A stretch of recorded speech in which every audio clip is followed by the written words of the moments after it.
Okay, we're live. Hello, welcome to the Cinema Savvy Movie Podcast, and welcome to our worst films of 2016 list. For every good movie, there has to be a bad one, and we are going to go through all the terrible pieces of shit we went to see this year. Now, also, I wanted to say at the start of this list, this is also kind of a worst / most disappointing films of this year. Because that feeling of crushing disappointment that I've had at many films this year does kind of have to tend it towards the worst list. So we're going to go through it again. Exactly the same setup as we did for best ones. We're going to have 5 picks each. We're going to go through honorable mentions before we get to number one. I've avoided quite a lot of the bad ones this year. I've only gone to see like the main big blockbuster ones. But yeah, there's been some. I think we're all in agreement that 2016 on the whole has been pretty terrible for movies, especially for big blockbuster ones as well. I want to just very quickly point out the best of the year list. I'd say apart from spoiler alert, Kubo, and for you guys probably Rogue One, maybe Eye in the Sky, a couple of those films towards the high end of the list. They were good, but they weren't that good. The ones at the very top were just another level. And in these ones, they are all bad. And there is no way to save these films. No way. Definitely. So we'll go in the same order as we did last time. Bearing in mind, we haven't seen all of the movies that have come out this year. So there's probably a lot of other films on this list that are probably worse than the ones we've got. These are the worst ones out of the one we've seen. So if we go George, Tate, and then myself... George, your number 5 pick for worst film of 2016. I'm just going to say it. I said in the last video, I have to repeat. I missed many films this year, and I really tried to avoid the pieces of shit. So Ghostbusters, you got nowhere near me, my friend. You did not take any of my supposedly hard-earned cash. You were nowhere to be seen. R.I.P. to my friend Dan for buying the 4K version, whose description was 4,000 pixels worse than the rest. So yep, right. My 5th place film, Suicide Squad. Don't cry, okay. Don't cry, DC haters. You will like the following picks, and we've just lost another 100 subscribers. Well, that's not mine. I really like David Ayer. I really enjoyed Fury. That's one of my favorite films. I think of 2014 when it came out. And when they said he's going to do Suicide Squad, I was very intrigued. Suicide Squad is a very interesting property. The cast were all right. The question marks began when Tom Hardy dropped out with the rumours that he didn't like it focused on Margot Robbie and Will Smith too much. So that was always in the back of my head. I'm just going to go ahead and assume that Tom Hardy was going to be Captain Boomerang. No, Tom Hardy was Colonel Rick Flag, who got replaced by just someone muttering lines that was just boring.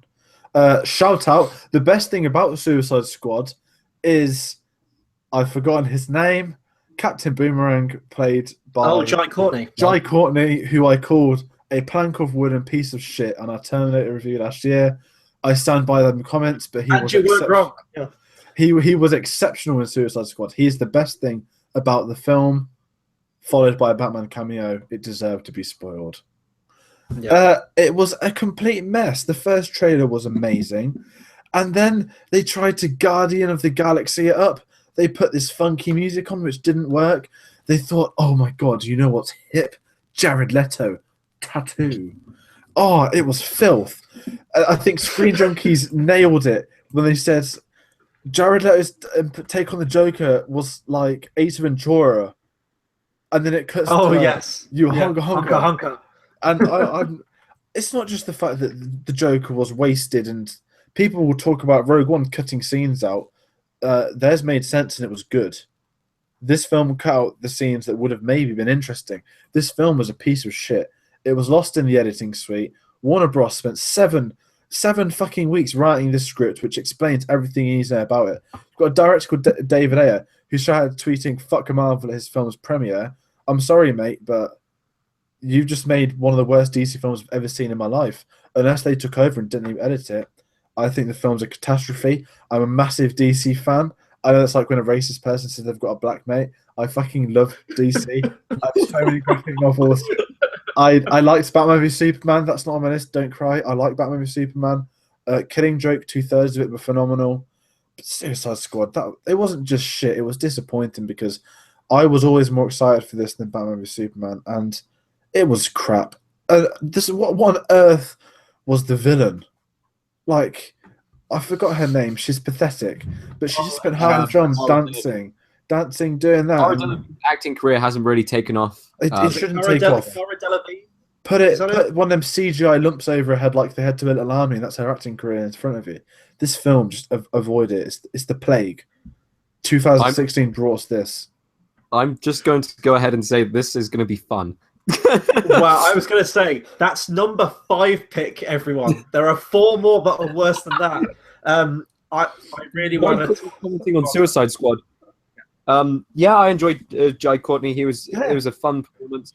I think Will Smith carried the film hard, real hard. And I think I liked the only other character that I had any interest in. They killed off. What, the guy that jumped up a wall and died 3 seconds later?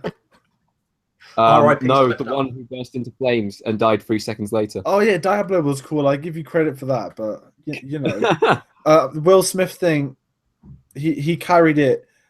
Like I said, it had to be about him, or he wouldn't be in it. Thank God he did not get Jaden a cameo. Yes, if he gave Jaden a cameo, this is the worst film of the year. This is the 5th. For a film which I know is probably going to be on Chris's list at some point, for Independence Day Resurgence, the only way that he was going to come back and do that film was if Jaden had a leading role with second billing behind himself. Oh, was that the reason? Yes. So they said, "Fuck you, you're dead." Yeah, heroes. And then he did like a tweet about it, saying like, "Oh, you didn't have to kill me off." So, well, you know, that's what happened. So he wanted his own son to have top billing. That would be basically second billing behind him, and have a major role in the film. That was the only way that he was going to do the film. Because it worked so good in that M. Night Shyamalan film. What, the M. Night Shyamalan film?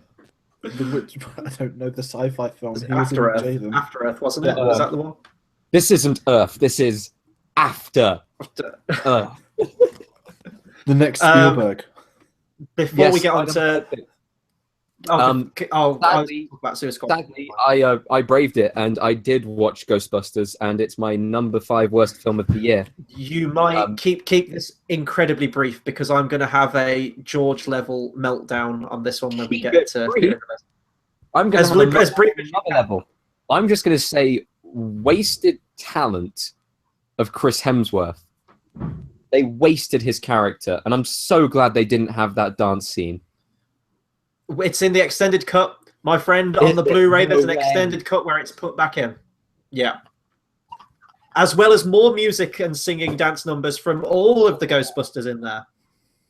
Well, okay, all I got to say about Ghostbusters is, how do people like this film? I can't see a single part of the film where people would actually latch onto and go, yes, this is what I want to see. Unless they basically are married to any of the cast members. It's because you're a sexist, Tate. That's what they say. Yeah. The film. No. You just don't like women, Tate. I'm sorry. No. Quoting South Park, women are funny and clever. In this film, they are not. And this is the proof that they're not.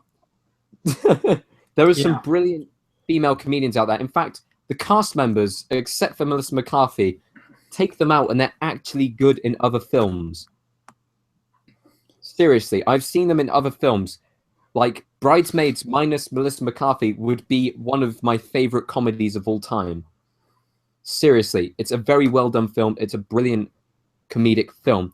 This film is everything that's wrong about reboots in cinema. And even though I have like a tiny bit of faith, I dread to see the new Ocean's 11 movie with an all-female cast, because I think that's the wrong way that you do a reboot. You don't like. It's like doing. Would people go and watch like a gender-swapped version of I don't know, Sex and the City? I wouldn't go to see Sex and the City, in all honesty. But can I just say, not to harp on, but look at Rogue One. You have a female lead. Yeah. You have a completely diverse cast. You have a Muslim in a lead role, a Chinese man, someone from Hong Kong, someone from Mexico, obviously a few Brits. You have one of the most diverse casts of all time. Do you know what they did?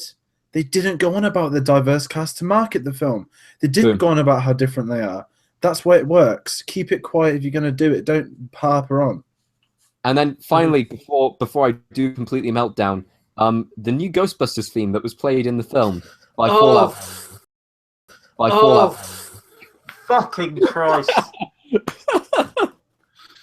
Yeah. Keep, as I say, I'm gonna unleash fury on this movie. Okay, right. We'll get to that much later because that's a lot higher up in my list. My number 5 pick of worst movies of 2016 is The Legend of Tarzan, an absolutely just embarrassing blot on David Yates's otherwise promising career. Unlike George, I mean, I didn't really care for Fantastic Beasts and Where to Find Them, but inherently that wasn't a poorly made movie. This was just a poorly made movie from the ground up. It's one of the most boring experiences I've ever had in the cinema. When I saw that Samuel Jackson was in this movie, who is the most entertaining character in there. Isn't that also a lot on Christopher Waltz's career? Christoph Waltz. He also made a Three Musketeers movie a few years ago, which is probably the first blot on his career, so just count this as a second. And even Christoph Waltz and Samuel Jackson couldn't make this film tolerable. This is also the second Margot Robbie appearance in the worst movies of this year. It's really hard for me to talk about this movie because it was just such a nothing movie. It was a nothing experience of a movie. Even in terms of the action, if you wanted to go into this looking at like the cool vine swinging and Tarzan interacting with the gorillas, the CGI is so bad. When we've seen movies where we're getting almost to that photorealistic quality now with creatures. I know he was much bigger, but like you look at King Kong, for example, by Weta Digital, which came out in 2006, looks vastly superior to anything in this movie. Even and more recently, the trailers look so much better than this. Yeah, exactly. And even more recently, like Rise of the Planet of the Apes, Dawn of the Planet of the Apes, and War for the Planet of the Apes coming out this year, you see those trailers, and even if you go back to the first one, the effects in that are jaw-dropping, and they're just completely, they look like PS2 graphics, PS2 cutscene graphics in this movie. It's just shit. The acting's awful. There's no story to it. Crap. The only thing I kind of liked in the movie is the end credit song, which is, what is it, a Hosier song? I don't know how you pronounce that band. I did enjoy that song. It's got nothing to do with Tarzan. It really hasn't. It was just a song they made and was released with the movie. It's just one of the most boring experiences I've ever had of a movie, and I wanted to leave. It was one of those where you're about 20 minutes in, it's like, I could be doing something much better with my day, but I suffered through it. I reviewed it, and you can check out the review on the channel. It was pathetic, in all honesty. That's my number 5 pick. I haven't seen Tarzan, unfortunately. I do want to say though, it says a lot when he released 2 films in the space of 5 months. You can tell which one they really put the effort into. Wait, what was the other film? And I think this one's he directed Fantastic Beasts. Ah. But yeah, no, it was terrible. And I think that this one had been in production for quite a while, and I don't know if they'd shelved it or it had problems. It had a problem with script, story, characters, acting, just everything. It was a piece of shit. But anyway, onto your number 4 pick. My number 4 pick.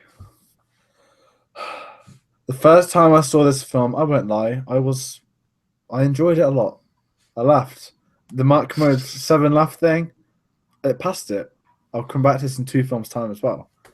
And then I've rewatched it on Blu-ray, and I was kind of excited to re-see it. I wasn't completely in the hype, but I did have a good time.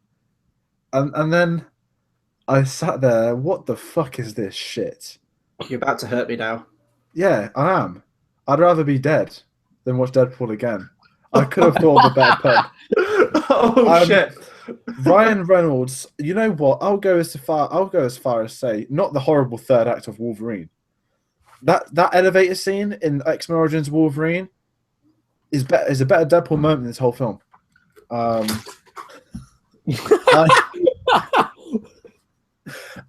was so bored. The opening credits. Oh, they're like a little immature 4-year-old. I know that's the character Deadpool, and I will say this: I've got several Deadpool graphic novels. I would get them up, but they're in the garage. I locked them away after watching this film. Don't know if it's to do with it again. It was just boring. Like, I think because the marketing was so good, the marketing campaign was absolutely phenomenal. There's just no lasting. It was genuinely watch this film once, never see it again because it's going to get worse. It's a really boring love story which they just tried to release on Valentine's Day because marketing wise, they nailed the February release date because this would bomb in the summertime if there were other good films out. This would have bombed horrifically in summer. February 14th, there's no other films out. 50 Shades of Grey did bad in February, so did Kingsman. It's a good release date for a risky film. And it was just boring, and the immature childness. Or he spent half the film talking about Hugh Jackman and the stupid mask at the end. That's an important part. And it's just a shit fucking mask. What's the point? Pay for Hugh Jackman to have a real fucking cameo. He's Wolverine. And modern They didn't news, have a budget. yeah, They keep, make reference to they that. keep saying they have the budget. I'd love to see their marketing budget, because that probably cost more than the bloody film. It was everywhere. This hurt me the second time. I just sat there glum. I did not smile once. Did not laugh once. I can see why that guy got sacked from Game of Thrones to be an absolute shite actor. Is it Ed Skrein? Don't give a fuck who the you are. original Dariona Harris, who looked like Fabio in season 3. Francis, whatever you call yourself. I don't care about your name. You weren't that funny. I didn't care about your story. I don't need to see you again. I really, really don't want to see you in the Logan film next year. Otherwise, that completely ruins one of my favorite ever film characters in his parting ways. This film was just pure bollocks. Yes, I feel like Chris right now after he hated on The Force Awakens, but there is no way people can rewatch Deadpool and have a good time. Maybe I'll watch the second film if they cast cable properly. Yes, you haven't rewatched it yet, Tate, exactly. Because it just I have.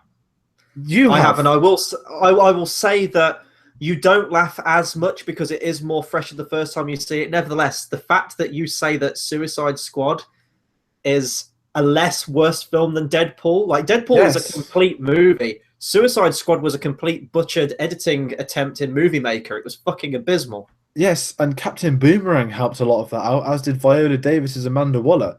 This and Diablo 2. There is nothing about Deadpool. Colossus, what? Oh, it's fantastic. What? No, they actually gave personality to him for the first time in the X-Men series. Daniel Coonan was far better. This guy just looked like Paul Giamatti as the Rhino, just metal. At least he had a fucking personality. He didn't have a personality. He was just by the books.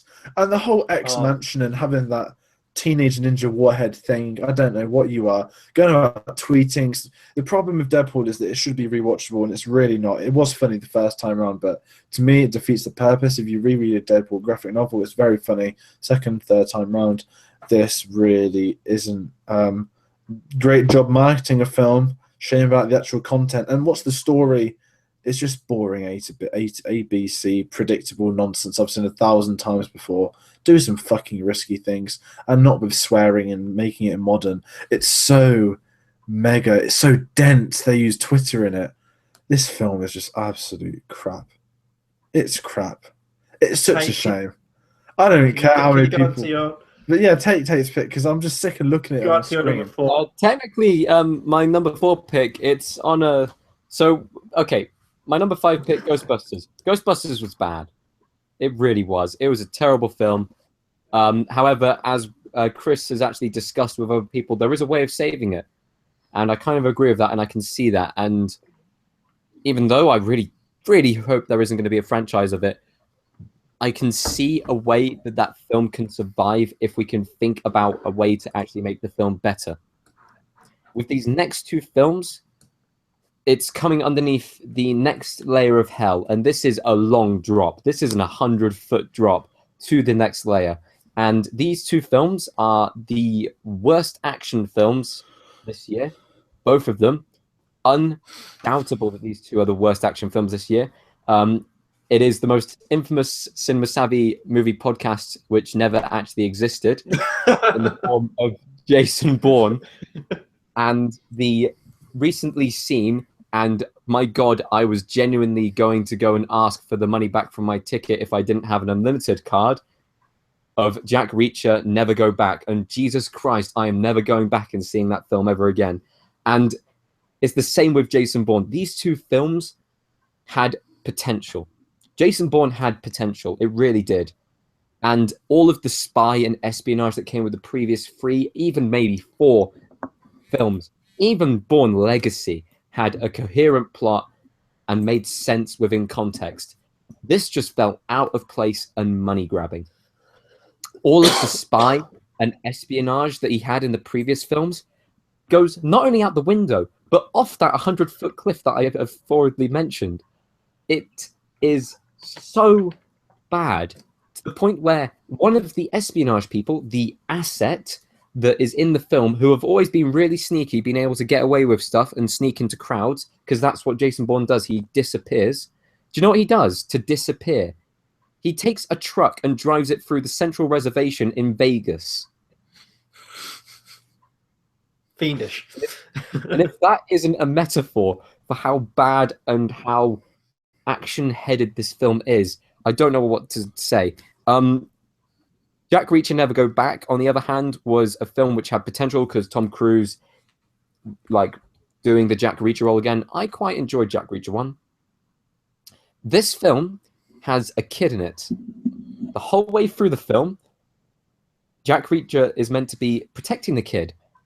And after about 5 minutes, you want the kid to die. You want the kid to die so hard. Sounds like Terminator 2. Seriously. Like, no, it's worse. It is way worse. Do you know what happens? He says, people are coming to kill you.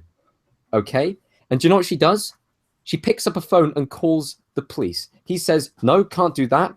Get rid of the phone. Do you know what she does? She says, oh, I don't want to be with you. He's like, okay, I'm going to save your life. She gets shot at. Do you know what she does?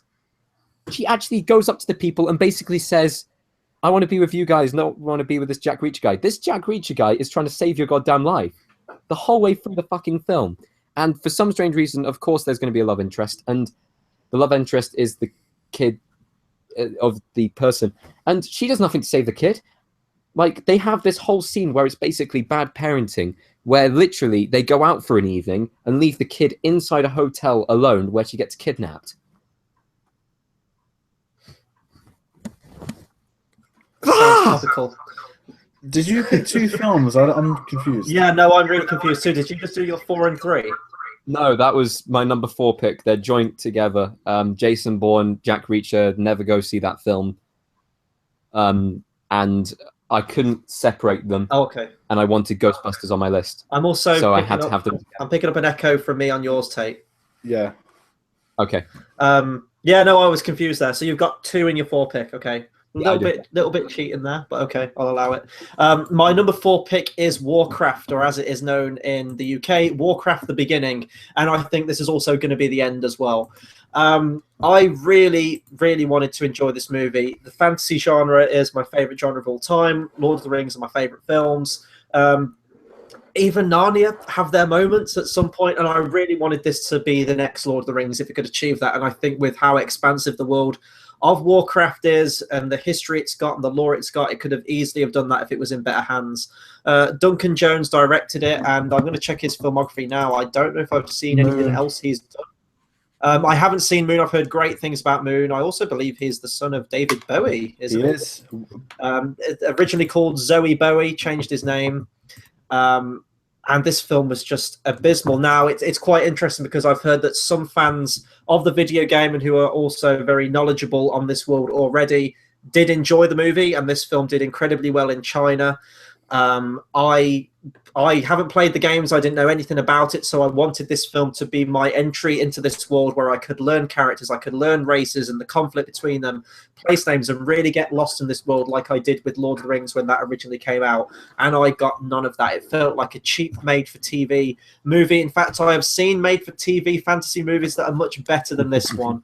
The story is very, very simple, yet because you don't have any grasp on characters or where places are in relation to each other or terminology, it feels way too complex for what it is. I had a completely miserable time at this movie.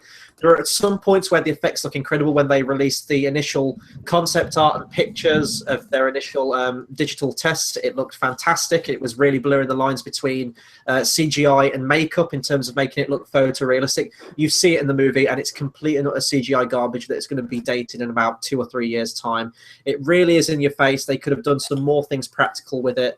The green screen, it's just so obvious in some scenes, especially when the human characters are on screen with the orcs. If they wanted to do this movie and make it look better, they should have just done it all in animation. I think that would have looked better. It would have blended better with it. It's some of the worst acting I've ever seen in a movie. I can't remember the name of the main guy in it. I think he's in a TV series called Vikings, which I've heard great things about, and I've heard he's good in it. He was abysmal in this. All of the human characters were terrible. The only characters you could kind of get behind were the orcs, but their personalities aren't defined enough to really have that emotional connection to them. And this film does the cutest thing at the end where it's sequel baits, and it's never going to get a sequel. And I hope to God it doesn't get a sequel. It was just so bad. I never want to watch this movie again. And the fact that it's a fantasy movie and I'm saying that about it actually kind of breaks my heart, because this movie did have a lot of potential, even to bring in newcomers, as the Lord of the Rings did, and it didn't do any of that. So number 4 pick, Warcraft. Haven't seen it. Haven't seen it, thankfully. Assassin's Creed's going to be very interesting, actually. I'm going to go and see that on Monday, and I might, you never know, I've heard negative things about that movie already, but it might be a case of because I've played those games, I might like the movie. I'm unsure, so look out for a review on that coming soon. It's a shame they're all crap after the second game, though. Yes. Yeah, that's true. That's true. Except Half-Life. Half-Life will be Half-Life 3 will be good. If it ever happens. Third on my worst films of 2016. Here's a quote from the film itself. Hint, hint, it's the third in the trilogy. Quote from Jean Grey. We can all agree that the third is the worst in the trilogy. Well done, Jean Grey. I'm going to go ahead and immediately disagree with you and say that the film wasn't that bad. It was. It fucking was. I'd like to point out that Magneto's family death scene was one of the most harrowing scenes of the year. And what did they build from it? You shall become evil, Nothing. my friend. Nothing. They wasted Michael Fassbender. That's another reason why. Right, let's go into detail. X-Men First Class is one of my favorite comic book films of all time. Maybe bantering into my top 20 films of all time. Followed up, very, very well done, was Days of Future Past. Again, they saved the X-Men franchise. Things are looking bright. Box office-wise, Deadpool. Then you had X-Men Apocalypse. I was looking forward to this so much. Oscar Isaac as Apocalypse. Magneto was back. Everyone was back. And then the trailers started coming out. X-Men, more like Jennifer Lawrence men's, something like that. I don't know. You knew exactly what was coming. Then I saw Apocalypse's face. Things were looking bad. Then the reviews started coming in. I'm not one to go over the reviews. Like I said, I liked Batman v Superman. Yeah, this film was sour. I was so excited for this. I love the X-Men films.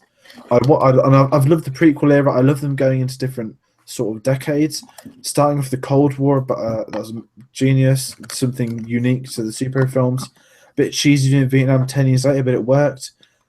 Going into the 80s, there was nothing in this film they needed the 80s for, except to make a joke about Return of the Jedi, which is ironically a million times the film this will ever be.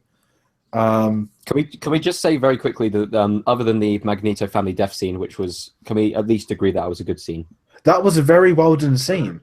The rest of the film was shit. The only other good scene in the entire film, which was standout good, was once again the Quicksilver scene.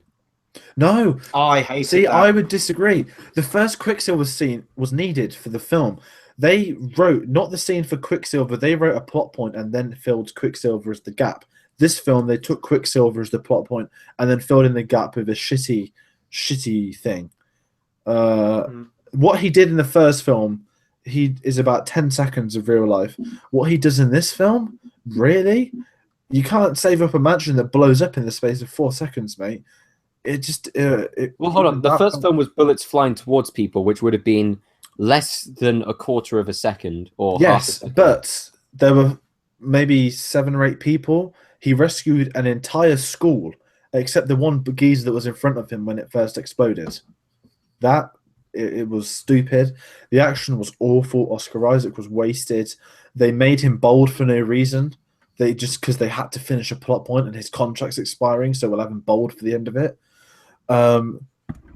Angel, the 4 horsemen of the apocalypse, nonsense. Nightcrawler, okay, but why is he doing cage fight and UFC stuff? Don't know. Jennifer Lawrence playing in the first two films, she's all about mutant power.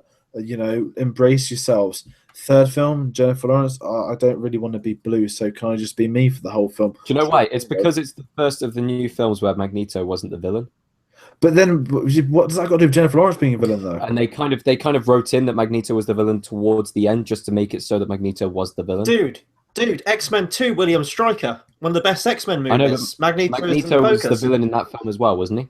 No, he was kind of a side villain, but William Stryker was the main one in that. Yeah. He was the. I mean, you could argue that Peter Dinklage was the main villain in Days of Future Past as well. However, Magneto you had Sebastian Shaw as well in First Class. Yeah, I know Magneto was once again the villain in the end. I know that Magneto is the villain of the X-Men franchise, but every single film has to have him feature as a villain throughout the entire.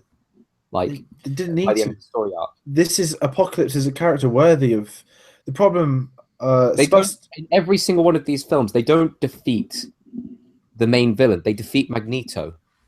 The problem is Sebastian Shaw. I've really enjoyed that as a villain. He's not a major villain. He's got a few appearances. He's leader of the Hellfire Club.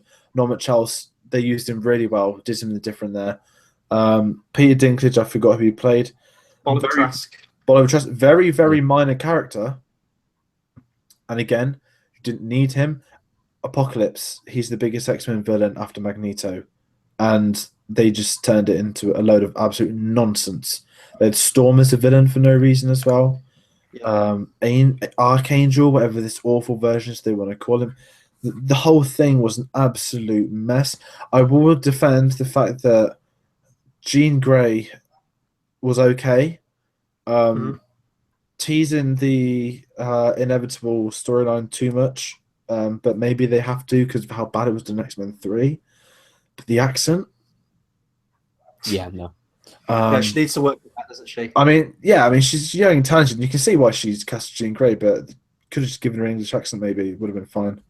But this whole film was the combination of disappointment and shit. To me, the X-Men films were on such a high, and now it's just dead in the water. Logan, I'm praying, comes through okay. I would personally finish the whole X-Men franchise. I hear there's a TV show starting in January. Why? Yeah, that's going to be... I don't know if it's tying in with the movies at all, if it's going to be its own thing, kind of like Gotham is. I have no idea how that's going to turn out. Given it's Fox, then yeah, it probably is going to be worse than Gotham. They do Gotham, for God's sake. I liked. Oh shit! Liked. Oh god, I didn't know that. Yeah. Past tense, liked. Tate. Series 1 was good. Series 2 fell off. There we go. Can I just say? Oh god, sorry. I'll let you chat in a minute about X-Men. Yeah. I just think it's ironic that Fox made the 2 worst comic book films this year, and DC got off lightly. But yeah, say what you want, Chris. I just hate this film. I'm not going to bring Deadpool into it. Right, I didn't get to talk about Suicide Squad. I did want to talk about X-Men because it is my favorite branch of the Marvel universe in general. Completely with you there. First Class was one of the most surprising experiences I've had at the cinema. Really didn't go into that movie expecting much. Came out, absolutely loved it. Loved how they rebooted it, but it was still in kind of continuity with the other ones. I know the continuity in X-Men is a different subject for a different time. Days of Future Past, however, is one of my favorite comic book movies ever made, easily in my top 5. It is, in my opinion, the best X-Men movie. And how they tied the old into the new, and where that movie ended really set this one up for success. Like, I didn't think they could do no wrong. I thought they really found their footing with the X-Men franchise at long last after a very turbulent history. And we're right back to square one when this movie came out. And it's kind of annoying. It's kind of how I am with The Dark Knight Rises as well, in that with the third one being bad, it feels worse because you've set up with 2 completely phenomenal films before it. And that's kind of the effect I had with this one as well. Dark Knight Rises isn't a bad film.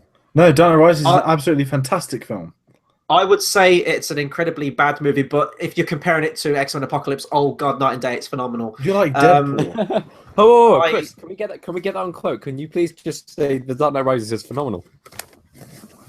You're twisting my words, my friend. I would have none of this. you know what? I have apologized for a lot of the stuff the X-Men franchise has done in the past. I can't with this movie. It really did kind of gut me. And the final scene is kind of cool. I did have a geek out moment where, spoiler alert, they're all in the costumes, they're in the danger room, they're ready to train. That was X-Men to me, but the entire rest of the film was a mess. The CGI was fucking piss poor. I don't know what company did the effects. It looked like PS1 graphics. The villain was abysmal. There really isn't anything positive I could say about this movie other than that one Magneto scene, which, as George said, is just kind of thrown to the wayside because, one, it doesn't feel like a logical conclusion from where we leave Magneto off at the end of Days of Future Past, that he'd go and do that and he'd settle down and no one would track him down. He'd abandon his cause. The whole film was a mess. The Four Horsemen as well, just barely any lines, no development. And even with Angel, like when I saw him in the trailer, I thought this will be their chance to right the wrongs they did with X-Men 3. And I'm going to say it. X-Men 3, The Last Stand, is a better movie than X-Men Apocalypse. I would much rather watch that movie than this one ever again. And even the character of Angel, who's completely thrown to the wayside in that movie. No. Okay, whoa. In X-Men The Last Stand, the best scenes involved Angel. Yeah, I was going to say, like, he's awful in Last Stand, but he only has like 2 scenes in the movie, but he has way much more development in that movie than the last one. No, in The Last Stand, the best scenes in X-Men The Last Stand involved Angel. Yeah, it's where he's scraping the wings off his back at the beginning of the film. That's great stuff, but he was only in that movie for about 2 scenes, and other than that, really didn't have much personality, but it's way much more personality than this. And Apocalypse, I could go on for ages. I mean, he's a demigod overlord and apparently part-time fashion designer as well. The fact that it's set 10 years after and the characters don't look any older, it really felt like a film that was rushed because of the success of Days of Future Past, and they wanted to get another one out, maybe to like bring it out the same year as Deadpool and to kind of contrive a combined universe with the two, which I love Deadpool, but he's a completely different type of character, even if he is in the same continuity. I really don't want to see the two worlds collide at any point soon. I hated it. And I know this video is really long already, but I just wanted to get in on the X-Men stuff because I hated that movie. It was going to feature in my list. However, the 5 I picked means that I had to push it to an honorable mention. But I'm glad it was on George's list because I did want to talk about how disappointed I was that movie. And it is my most disappointing film of this year because I had really a lot of high hopes for that one. And that wasn't even on your list. It wasn't even on my list. There is no coincidence that Matthew Vaughn, this is the first X-Men film since he hasn't been involved in. He wrote the first few drafts of Days of Future Past. You can argue that without him, who knows? Maybe we would have had, I've forgotten the director's name. The one that, what's he doing? I've forgotten the director. He did X-Men 1, 2, 3 and Apocalypse. Oh, Bryan Singer. Bryan Singer. You could argue this is the first time he's had full control on an X-Men film in a very long time. And you can see the consequences of that summed up beautifully with that we can all agree that the third in the trilogy is the worst. Ha ha ha ha ha ha ha. Go fuck yourself. Which really makes no sense anyway, because I'm going to move on to the next film. I would advise you to too. That's it of the comic book films for me, people. Yeah. I hope you didn't lose too many subscribers. Oh, it sounds like my ceiling's about to collapse, but I'll continue. This is a film which I know that neither of you two have seen, and I wouldn't have seen it if I wasn't in Austria right now. And I'd just like to give a little bit of background context. When I was doing training, I was living in an apartment with 14 lads, and they were all into that kind of lad culture, shall we say. Oh, it's not the KSI film, is it? Kind of stuff. It isn't the KSI film, no. It's something far worse. They got me, well, they didn't really get me watching it, but they had it on all the time, this TV series on Netflix called Blue Mountain State.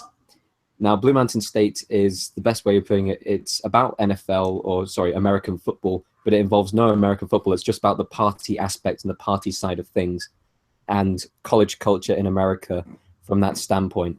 They then managed to go and make a film based off the TV series this year called Blue Mountain State, The Rise of Fadland. Now, if that isn't one of the worst names for a film title I have ever heard, The Rise of Fadland. One of the characters, a meathead, is called Fad. Now, this story is about how he's very rich and he's gone off and has turned all pro and stuff like that.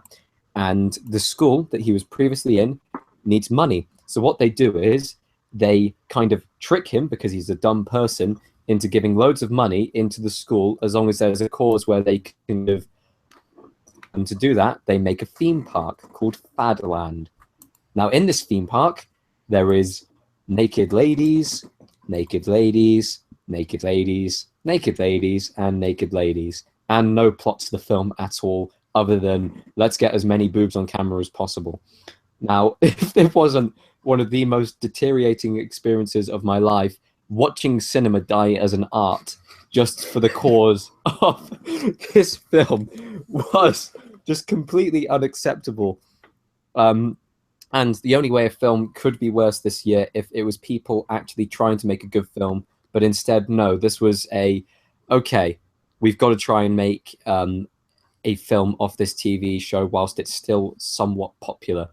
Okay, we'll just make a random plot point and get as many naked ladies on camera and try and make it as so.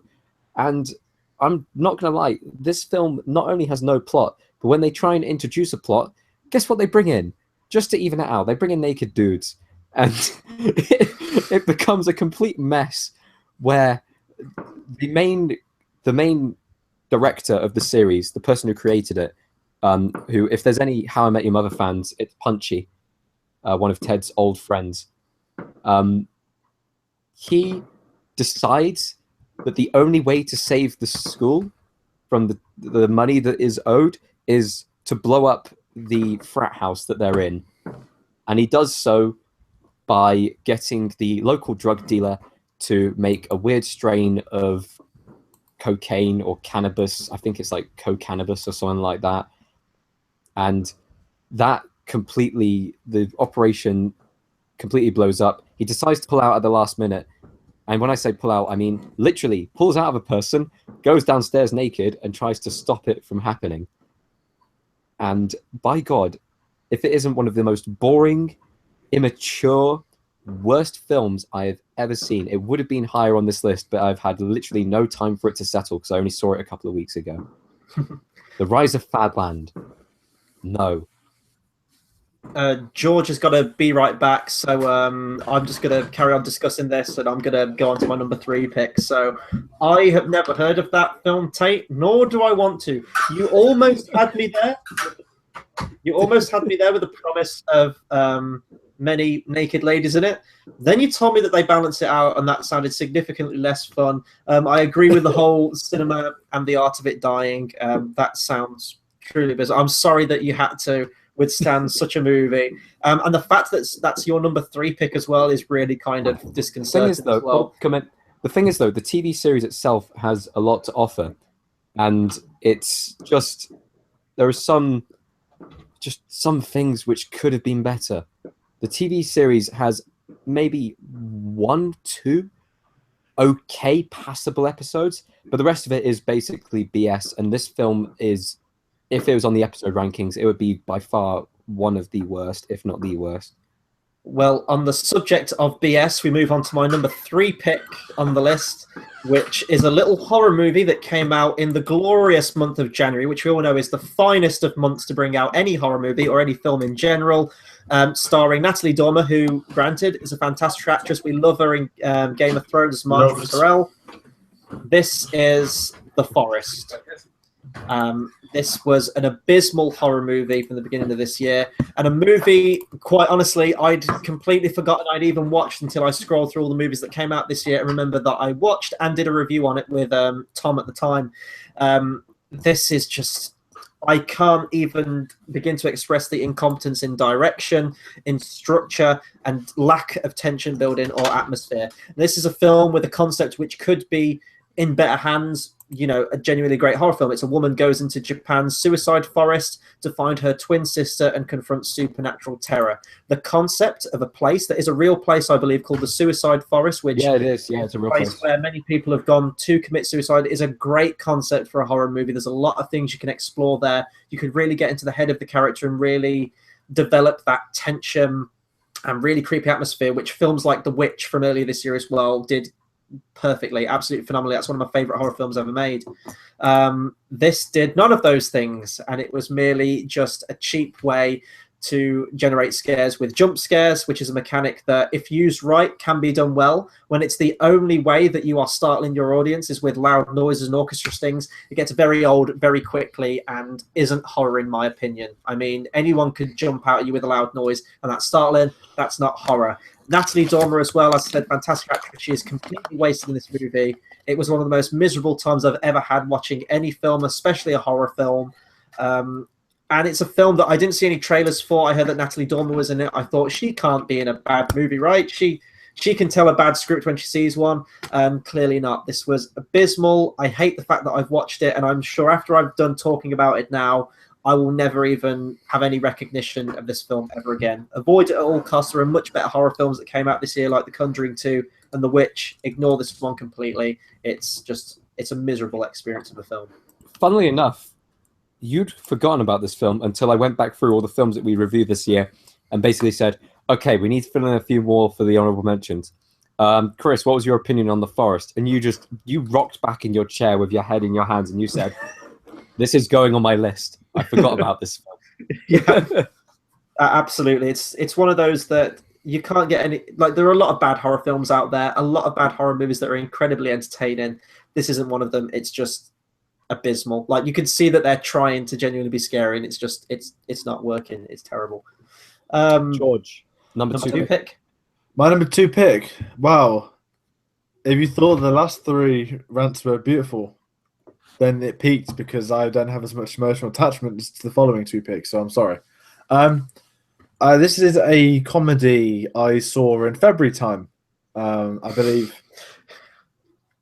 Deadpool, but don't get me wrong. I hated it just slightly more than Deadpool the first time I saw it.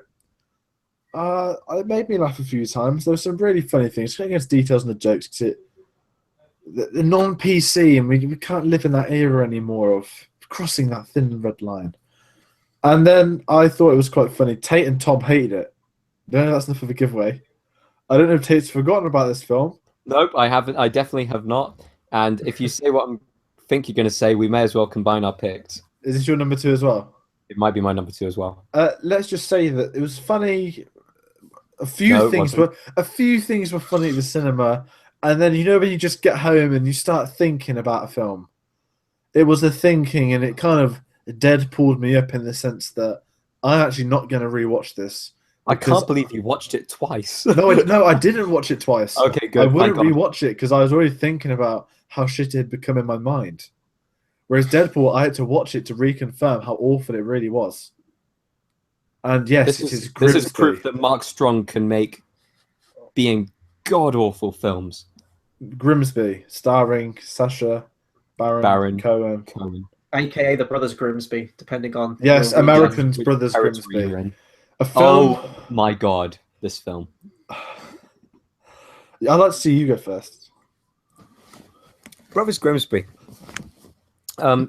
I'd say that Sacha Baron Cohen's career was taking a nosedive after The Dictator maybe went from the, I'd say, 4-star of Borat and maybe the 3.5 to 4-star of Bruno, and The Dictator taking a nosedive to maybe like a 2, maybe 1.5 star. This is a negative 5-star for me, for one of the worst creations ever put to the box office. This would have been by a long shot my number 1, and this is drop off the cliff, but this is a fall to the center of the earth. The number 1 is astronomically bad, and it's the worst experience I've ever had in a cinema of my life. The closest I've ever come to walking out. This was probably the second closest I've ever come to walking out of a cinema. It's probably my second least favorite film of all time because of that.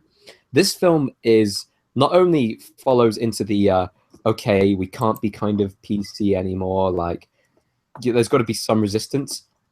This just is wrong. And the jokes in there, only 13-year-old kids would find it funny. And the only 13-year-old kids who would find it funny is 13-year-old kids who had never seen comedy before and were told, laugh at this, with a cue card that says laugh. And funny enough, those kids, because they've never laughed before, they don't even know what a laugh is.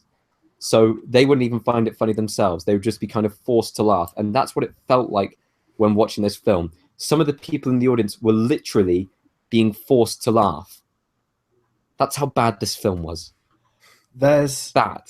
a lot about this is about football hooligans and stuff. Yeah. I mean, I don't mind Green Street. What they do. Grimsby's a shithole in real life. I'm not going to lie. Yeah, no, I don't need to go there to know that. The joke was merely in the title of the film, and that was it. Yeah, there's a lot of stuff on the chavs of the world, the benefit scroungers. I'm not going to get political. I'm not a conservative. Let's just say that.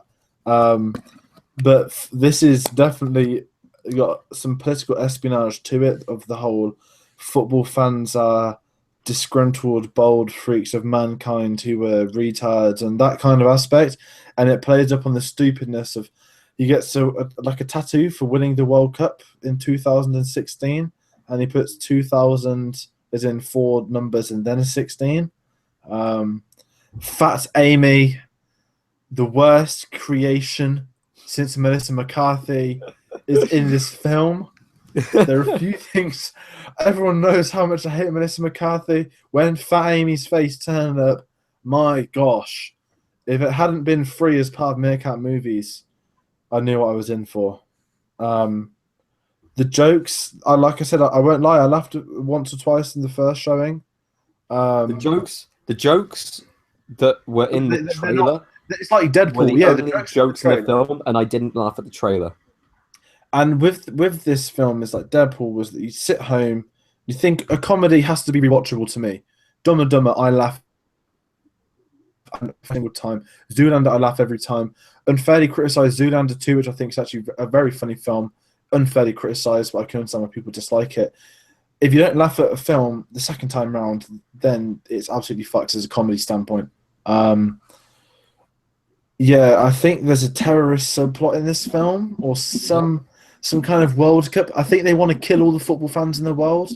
Some stupid thing where all the fat northerners that are bold and overweight, basically Newcastle fans, run onto a pitch at a football final. Some stuff like that. And then the 2 jokes which were probably the most controversial, and it's one of those where the elephant, which you just go, hold on, you actually fought in a meeting. Do you know what would be a funny joke? If we were inside a female elephant and jacked off a male elephant. Can I say, I haven't seen this movie. This is the one clip of the movie I saw. That was enough. I closed it off and erased it from my mind. The fact that someone in this production team had to build a practical effect elephant penis, which ejaculates, it blows my mind. And then there's a line, something like, "It's an elephant bukkake." I was like, nope, that's me done. Click. I'm so glad I didn't go and see this movie. With some movies that come out every year, I think we all have this as well. Yeah. You guys definitely had this for my number 1 pick. You have a get out of jail free card for some movies, ones that you outright refuse to see because you know they're going to be bad. Yeah, this is your get out of jail free card. George used his on Ghostbusters. Yes, which I wish I had.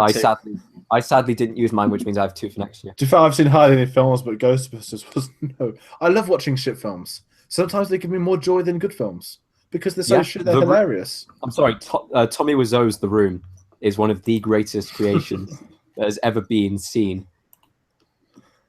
Just The Expendables. Every single line. The Expendables. Hey, you leave The Expendables alone. Every Apart Michael from Bay the third film, one, have that. Though. But it's great. Every Michael Bay film that is so bad. Yes, I love Michael Bay. Michael Bay. I won't lie. I saw a trailer for Transformers 5 at the IMAX the other day. Looks stunning on an IMAX screen. That's all I'm going to say about that. But seriously, the second joke is using what's it called? High-powered rockets as dildos. Oh yeah, I do remember hearing about that. Yeah, I did listen. Yeah. But what made this worse? The first ever trailer I saw for this film, I watched Spectre on its release date, and a trailer came on the screen, and it was a proper serious drama action GoPro sort of thing with Mark Strong as an agent. I don't know if anyone would have seen this at some special screens, but it was exclusive to view this trailer before they released it online. oh, this looks like maybe a half decent action film. Then it cut 30 seconds later to Sacha Baron Cohen pretending to be Noel Gallagher, doing some weird things. I was like, oh, okay. Sorry, Mark Strong. This maybe is worse than Green Lantern. Right, shall we get on to my number 2 pick? Yeah. Go for it. Okay, Tate has already made a very passionate, what's the word I'm looking for? Passionate speech about how this movie is terrible. So I'm going to kind of piggyback off that as best as I can and bring my own spin to it as well. Chris, yeah. If you're going to say what I think you're going to say, literally say the name of the film, and that is it. Because I am going to just... Okay. I'm going to say the name of the movie and then the date because they use the same name as the original movie. It is Ghostbusters 2016. Oh, I thought he thought that HR film. yeah. Okay. Thank God for that. No, okay, you can talk about Ghostbusters. It's so good. Okay. What this movie has done, the fact that there's this huge phase, and George, I mean, you talked about Deadpool, that it was going to be on your list before we hit the recording, and you said that the fact that that's created how everyone wants an R-rated whatever movie. The fact that this is created how this is once, we've got to do this movie, but with an all-female cast. Now, I know I've probably... Angry women, leave your comments below. I'm not opposed to a female cast, and I'm glad that George brought up Rogue One because I was actually going to bring this up in my speech now about it.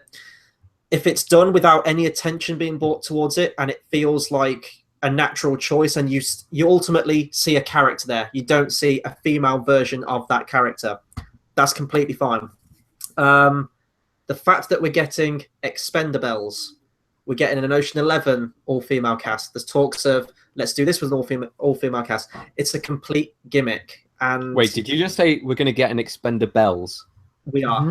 That's been discussion for years. I don't know when it's going to happen. Wow, that could be good though. Well, it has potential. No, but you know who's going to be in that cast? I'm going to tell you who's going to be in that cast. Ronda Rousey. She might have more than 48 seconds. But that aside, as a movie on its own, people keep saying, "Oh, you shouldn't compare it to the original. You should look at it as its own thing." And I kind of disagree with that because every chance this movie gets, it tries to remind you that the original was a thing, despite not being in continuity of it. This is a movie that should never have been made. Leave the first two Ghostbusters as they are. I love both those movies. The first one is a much better movie than the second one, but I still love both of them. It's some of my favorite movies from the 80s, and the talent that was involved with that in that movie is incredible. Ghostbusters is one of the greatest comedies of all time. It absolutely is one of the worst comedies of all time. It's smart, and it also brings in elements of horror to that movie as well. It is a very funny movie, but it does have its moments where it does feel like horror. This was a horror movie in a very different way. The fact that I was trapped in this cinema having to watch this movie. The first scene felt very Scooby-Doo. What, sorry? Was this like hours before you went to Star Wars Celebration as well? This was the day I'd arrived in London before Star Wars Celebration, so yes, it was. And I was unfortunately trapped in this movie as you were trapped in a queue, but your queue led to a much better payoff where you got to go into the Rogue One initial trailer screening. I was sort of watching this movie and just contemplating my own mortality. This was a movie that finished. We stayed in for the credits. There was a post-credit scene, and the cinema usher came in and said, "Did you all have a good time?" And I went like, "No, I didn't." And I sounded very just angry about it. And he was like, "Oh, I'm sorry." I'm like, "It's not your fault, man. It's the movie. This movie was terrible. Just how it kind of just shat all over a legacy of two great films, in my opinion." And people keep saying, "Oh, it's a remake. It's its own thing. You've still got the originals." Yes, I do have the originals, but they are also now tarnished with a completely inferior movie like this. When people say, Tate, you said it earlier perfectly, how when people say they liked this bit of the movie, I don't know how. There isn't anything in this movie. And you're right, it is very Scooby-Doo. The opening scene, the ghosts look like something from Scooby-Doo 2 Monsters Unleashed, which works in the Scooby-Doo movie. This one, oh my God. No, Scooby-Doo 2 Monsters Unleashed is an ultimate classic. I've got a soft spot in my heart for the first two Scooby-Doo movies. Well, can we please do a Scooby-Doo review at some point next year for both of the original movies? Sure. Because I would love to rewatch them. I love those movies. I unabashedly love those movies. I can't say any more about this. It's just everything was wrong. The fact that the remaining original cast came back to do cameos as well. It felt tired. It felt awkward. They clearly just came in for the paycheck. Everything to do with this movie. And the fact they wanted to do like a whole Ghostbusters universe after this movie came out is just laughable. I hope they don't get it. It's abysmal. I hated it. It actually started out where I was kind of laughing that this was even a thing. And I thought, oh, this might be a movie that's so bad that it's good. And then just quickly after that, like the first 15 minutes, I was like, no, I'm out of this movie. This is terrible. I hated it. I was tempted to put it as my number one because it did destroy those first two movies for me. But there is a movie that came out this year that I had a worse time at. So number 2, Ghostbusters 2016. Okay, before we move on, can I say something about Ghostbusters 2? Sure. Yeah, go for it. The thing that makes it worse, I haven't seen this. This film was put in production within a few months of Harold Ramis dying. And there has been talk for a long time, never confirmed, that Harold Ramis had some kind of either not rights to the franchise, but to a degree that when he passed, straight away that film was put straight into production. So, which to me gives it even more of a bad taste that I think they wanted to do this for a long time. So it's just one of them where I hated that a bit. I'll be down. Yeah.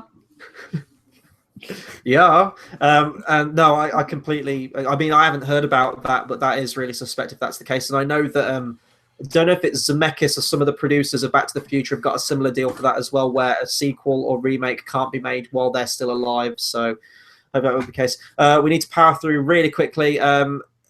Tate, do you want to go first to give your number one, and then me and George? Very quick with the honorable mentions. Very, very quick. Okay. We've got Finding Dory, Batman vs Superman, Dawn of Justice, Inferno, Magnificent Seven, Me Before You, and Miss Eagle's House for Odd Kids. Those were all terrible films this year. I think we all agree. And Magnificent Seven is amazing that features on the honorable mentions for both best and worst movies of 2016. Magnificent Seven is featured on your best and my worst. Yeah. Very, very controversial film, shall we say. Chris, I'm just going to ask you a very quick question. Do you have the same number one as me? No, because I don't believe you went to see this movie. Okay, fine. Which I'm still resentful towards you and George for. George, you're going first. I remember getting a message during Oscar season from Tate. I'm watching this film. Yes. It's really, really good. You would like it. It's really, really funny. It's so different. Well, not different, but you get the gist. I'm going to go ahead and say this text was, I'm really enjoying some of the scenes in this film. I like the way that it's edited, and I like the way that this film is going. However, as the film went on, it did get slightly more boring. But you never told us that. So there I was, Oscar season. I'm in this kind of zone. There's a film being touted about. I looked at the backstory, financial crisis, a lot of potential there. I do like myself a kind of drama, that type of thing. And I heard there was lots of cameos. I heard there was a comedic director going more serious. Funny enough, Margot Robbie features in 3 of my picks. Yeah. Oh, sorry, our picks. It's called The Big Short. This was nominated for far too many Oscars. This resulted in that comedic director, I always forget his name, Judd Apatow maybe? I don't know who the hell he is. He now has more Best Director nominations than Sir Christopher Nolan. For the nonsense of this piece of shit film, which should have been a fantastic drama with a lot of depth, was instead a nonsensical piece of shit comedy. Tate, you said to me earlier that this was Ryan Gosling's year. Ryan Gosling was a lead in this film, so to me, his year's been disqualified.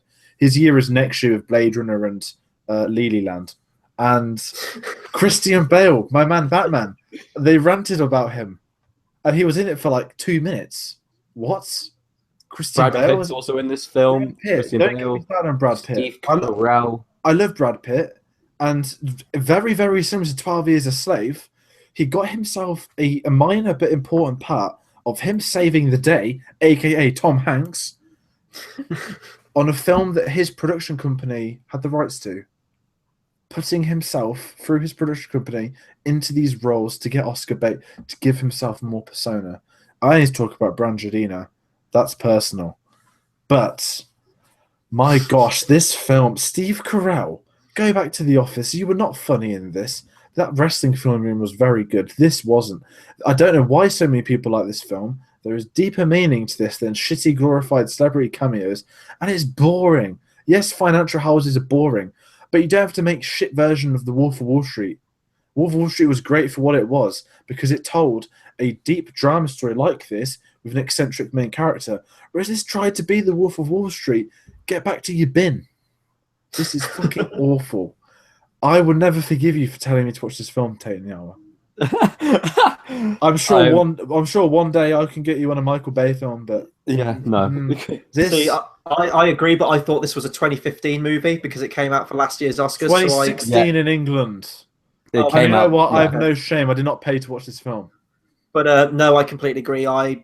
Everything you just said, I just stared at it like just blank face like this the whole way through the movie. I never Took like laughed 4 once. hours. Okay, Yeah. the best scenes were when they explained what was going on because the rest of the time you really didn't know. They do that in Zoolander 2 as well with famous cameos. Doesn't mean it's a good film.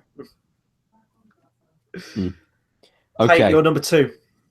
No, number 1, sorry. No, Number 1. that's my number 1. Sorry. Yeah, number 1. And this is the worst film possibly ever created in a grand scale of things because this film had a lot riding on it. This film had a good trailer. This film had a good cast. It even had a good score and some amazing cinematography. How can this film fail with a good score, amazing cinematography, a good cast? How can a film go and be so bad that it almost made me walk out of a cinema? How can a film be so bad that I told Chris to watch this film? And I'm surprised it isn't even on his list. I really am. Chris, how is this film not on your list? I guess because I was just completely ambivalent towards it. Like I watched it and I could see the spark of potential that could be there in the hands of a much better director. I've heard that the book's great. I think if Kubrick were alive today, this is definitely a kind of movie that he would make and could make very interesting. I think similar themes maybe in Clockwork Orange as well. I know what movie it is, and we have actually reviewed this movie. When I was watching the film, I was sort of texting you at the same time my running commentary of the film. I'll let you announce it because it's your pick, but I don't know. There was a lot of other films that I just had a more hatred towards. This is the shit show that is High Rise. Yeah. And I say this wholeheartedly and gritting my teeth. This is the worst film ever created. The worst. And it's because it has potential to be a good film and it has a good cast. It is a black and red and just shimmering stain of a turd on all of their careers. And I don't forgive a single actor in this film. I really don't. I don't forgive the director even slightly. And I heard that he was a good director. And I have refused to watch any of his other films. And what makes it even worse is that critics loved it. They said, oh, you just didn't get it. It had a deeper meaning. No, this film had no deeper meaning. The deepest meaning this film had was a scene where Tom Hiddleston has sex with a pregnant person whilst in a almost split screen shot, there is an orgy involving a horse. I fail to see good cinema. Hey, it's all symbolism. You just didn't get it. It's all like a deeper meaning and symbolism, and there's so much going on in every frame of it. Dense is a very good word to describe this film because the director must have been dense, and the writers must have been dense, and the actors must have been dense to pick up a script. I believe the director worked on one of your favourite shows, Doctor Who. I know he did. And it's just... It's one of those films where you just hold yourself for a minute. And this was, by the way, was the other film that left me speechless. One in the top list, one in the bottom list, and I just give up. I give up on this film. It's just what makes this moment so much more beautiful is the fact that this was your most hyped film of this year. Was one of my most hyped films of the year, and it has a very similar effect that Prometheus did. I was looking forward to Prometheus, and Prometheus was bad in a lot of ways. The only redeeming feature, gladly, is Michael Fassbender, who is going to be appearing in Covenant. However, this film has literally no redeeming features. Makes sense because it starts at the end, and when it cycles back round to the end, you're still lost on where the story is actually going. It makes literally no sense. And I thought the first scene is the main character Lang walking around with a dog, and you think, okay, I can get into this. And you think, okay, this film might be dark because the next scene is Lang eating the dog. And you think, okay, how has he got into such a shit situation? And then I think it's about 2/3 of the way through where you just think, why doesn't he just leave the apartment block? I haven't seen it. I wouldn't know. Yeah. No, there was no reason to not walk out the doors because people do throughout the entire film. And he's paying a large amount of money to live in this apartment block, which is separated by class, and they don't even touch on the class wars that much. Ironically, I do really want to watch High Rise because I've heard a lot of good things about the director. I forgot his name. Is it not Will Wheaton? What? Ben Wheatley. I've heard amazing things about him, and his new film looks very good. I won't watch a single one of his other films because of this film. I refuse. Even if it had Ryan Gosling and Emma Stone in it, it was a musical. No way is he directing La La Land. He isn't, because that is Damien Chazelle. The fact that you almost fell for that there was beautiful. I just outright, seriously, he is just no. It's gone. It's just gone. That was any respect, anything at all. That was amazing. Gone. Very, very well done, George, on that one. I'm done. Okay, my number one Otherwise, pick. Right, this is where I kind of have to have a little bit of rant at you guys because initially this was a movie we were all meant to be reviewing together and you all agreed to see. However, it didn't quite pan out that way and I was left cold and alone in a movie theatre under the impression that you two would be seeing it, which never quite panned out. I had to review. God, I missed so many.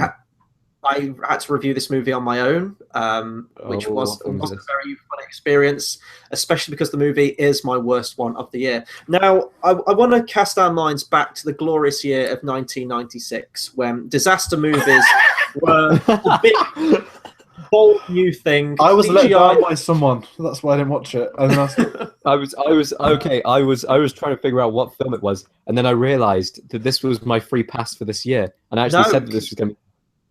No, you didn't, sir. Your words were, "Yeah, Chris, I'll see it. Yeah, we'll do a review." I was meant to watch it at the IMAX. I was meant to watch it at the IMAX, and it got cancelled. It's not maybe I was on holiday. Who knows? I was just not available that week. Yeah, holiday. Yes. So, 1996, disaster movies were a big thing. CGI had, been there, but it was really coming to the forefront, especially after Jurassic Park in 1993 when they saw what visual effects could do. This is Independence Day, the first one, is kind of the best Michael Bay-ish film, not directed by Michael Bay. It's a completely switch your brain off action blockbuster with some actually pretty iconic shots in it in movie history, especially obviously the White House being destroyed, which you see in the trailer, is still very visually impressive and evocative and all that good stuff. Me and George, we did a review on this, I believe, last year. So Independence Day Resurgence comes out, and I already had a bad feeling about this when I saw the trailers. The best way to describe this movie is just bigger and badder than the first one. Now that we're in a world of visual effects, you don't really have that power or that impact of imagery. You can still have that, but it's very rare to have it now, especially in disaster movies when you pretty much get a disaster scene in every big budget action movie that comes out. So, the alien ships are bigger, the destruction's bigger, they're taking out multiple cities this time as apart from one. things could be okay, right? Oh boy, were they not. And not even Jeff Goldblum could save this movie. You had Bill Pullman returning, Jeff Goldblum, and another character, which I can't remember his name.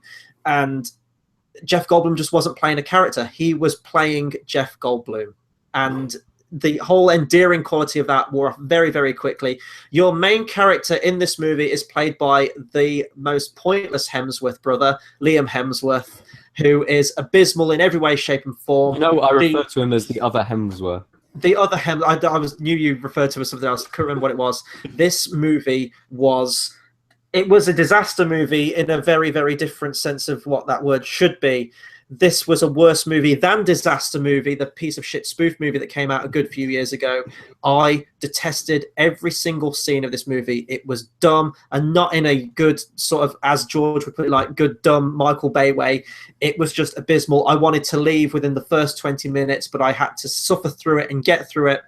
This is one of the worst films I've seen in a good few years. There was just nothing about it that jumped out. Even if you're just looking at it from a disaster standpoint, nothing is memorable.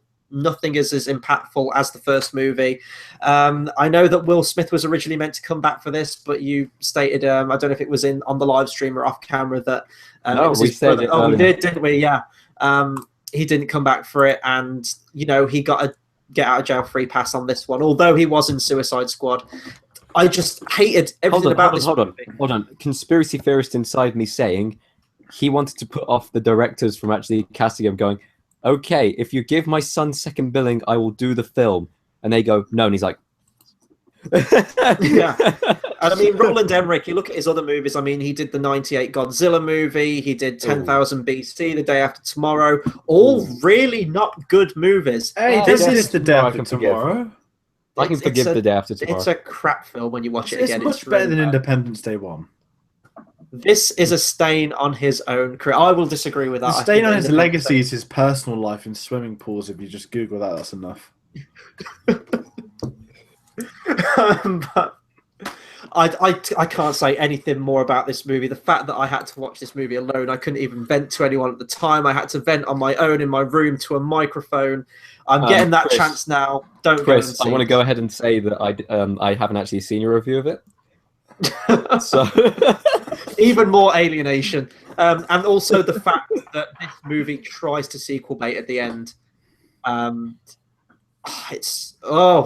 done talking about this. Is there a good speech? There's not even a good speech in it. They try to, and actually the movie starts off with the aliens listening to and watching footage of the original Independence Day, which is really kind of weird. That makes me want to watch it now.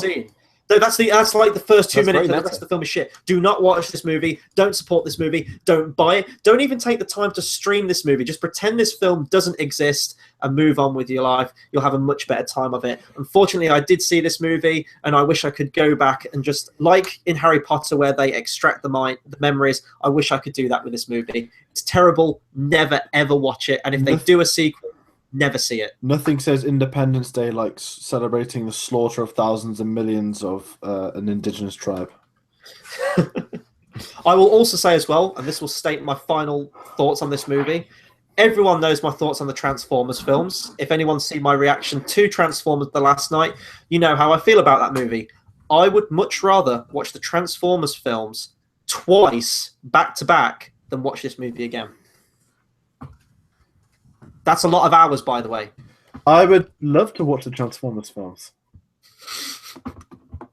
I know you would, Chris. And we'll get. Chris, That sounds like. Can you say that into the mic again? You'd love to watch the Transformers film back to back twice. I would love to watch the Transformers movies back to back twice. You did see Revenge of the Fallen. Whoa, Chris, can you also state into the microphone that what was it? You think that what did you say about the Dark Knight Rises? That it was a masterpiece or something like that? I didn't say anything about the Dark Knight Rises at all. I think you'll find that will be stricken from the record. I was using that to compare to a much inferior superhero movie. But anyway, that will do it for our list of worst movies of 2016. So we've rounded out the year. There have been some good ones. Not so many good ones this year, in all honesty, but there have been a lot of bad. And I'm sure 2017 will be exactly the same. However, there's a lot of movies coming out in 2017, that I am looking forward to and I hope will be good. With movies, you just kind of have to roll with the punches. But that will do it for our list today. Be sure to comment, subscribe, let us know what your worst movie of 2016 was. Which ones are you looking forward to in 2017? So I guess we'll round out this video, our last one of 2016, wishing everyone a happy and very safe new year. Hope you have a great time tonight. And we'll be back in 2017 with more movie reviews, more reactions from me as we get closer to Academy Awards season. So until then, we'll see you guys next time. Thanks for watching.